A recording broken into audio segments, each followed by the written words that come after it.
महोदय आपल्याला संबोधित करतील।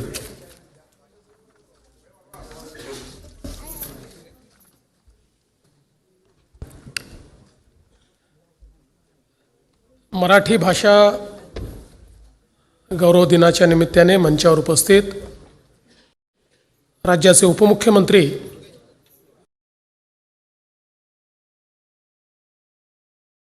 एकनाथपती राम शिंदेजी, अध्यक्ष राहुल नार्वेकरजी, उपसभापती नीलमताई गोरे, उपाध्यक्ष श्री अण्णा बनसोडे, मंत्रिमंडळातील आपले सहकारी चंद्रकांत दादा पाटील जी शेलार, आशुतोष काळे, मराठी भाषा समितीचे प्रमुख जितेंद्र भोळे, मंचावरील सर्व मान्यवर ज्यांनी अतिशय सुंदर असा कार्यक्रम आपल्या समोर सादर आणि आपल्या सर्वांना विनोदाच्या गावाला ज्यांनी नेलं ती सर्व कलावंत मंडळी आणि उपस्थित सर्व विधिमंडळातील सहकारी भगिनी आणि बंधूंनो, सर्वप्रथम आपल्या सर्वांना मराठी भाषा गौरव दिनाच्या मी खूप खूप शुभेच्छा देतो आणि या दिनाच्या निमित्ताने कुसुमाग्रजांना देखील या ठिकाणी वंदन करतो।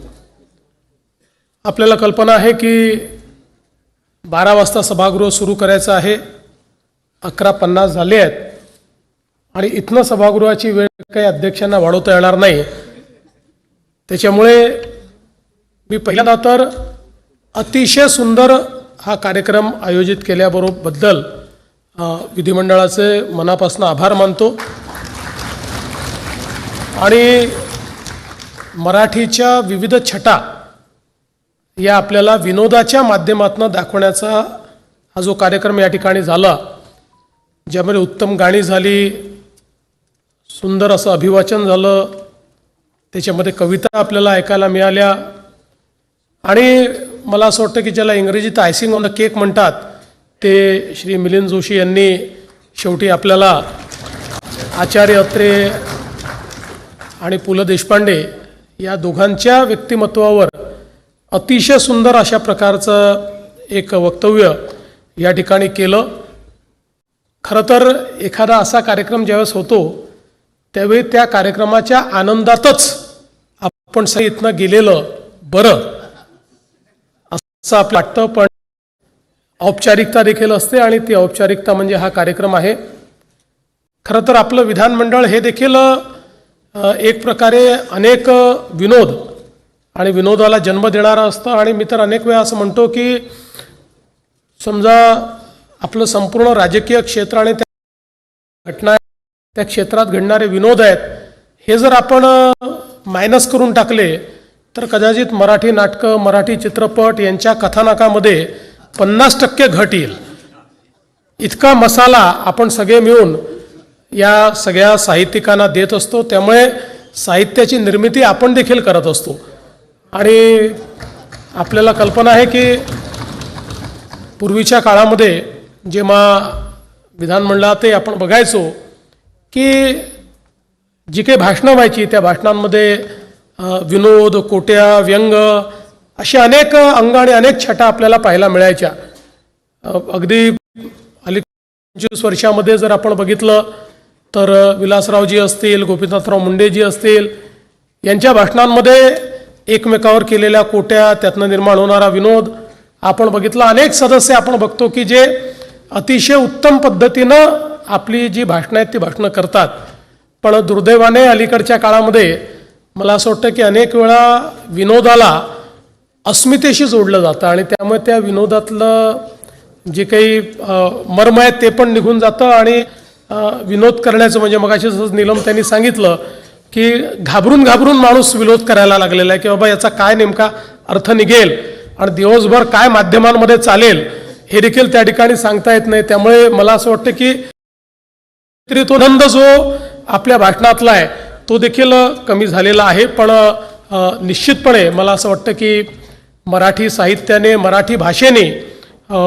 इतकं मोठं आपल्याला या ठिकाणी सगळं साहित्य दिलेलं आहे, हा विचार दिलेला आहे आणि आपण जर इतिहास देखील बघितला तर मराठीच्या संदर्भात खऱ्या अर्थानं छत्रपती शिवरायांनी आपल्याला स्वभाषेचा अभिमान शिकवला आणि ज्यावेळी छत्रपती शिवरायांनी राज्यकारभार चालवला त्यावेळी आपली मराठी भाषा ही शुद्ध झाली पाहिजे, याकरता त्यांनी शब्दकोश तयार केला आणि विशेषतः त्या काळात प्रशासन चालवण्याकरता जी मराठी भाषा होती त्या मराठी भाषेवर फारसीचं, अरबीचं आणि वेगवेगळ्या भाषांचं एक आक्रमण होतं आणि त्यामुळे अशी प्रदूषित झालेली मराठी भाषा ही पूर्णपणे शुद्ध करून त्या संदर्भात एक कोश निर्माण करून आणि छत्रपती शिवराय हे आपल्याला सांगितलं.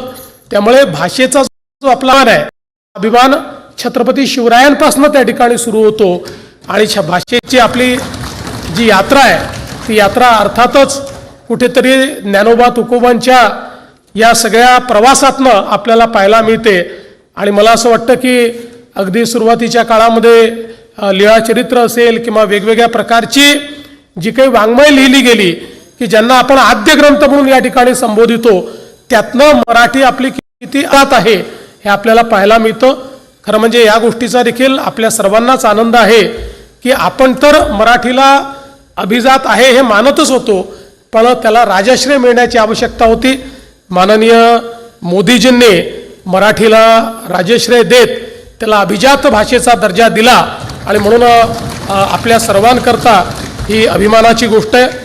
खरं म्हणजे कविश्रेष्ठ कुसुमाग्रजांनी म्हटलं, माझ्या मराठी मातीचा लावा ललाटास टिळा, तिच्या संगाने जगल्या दऱ्याखोऱ्यातील शिळा.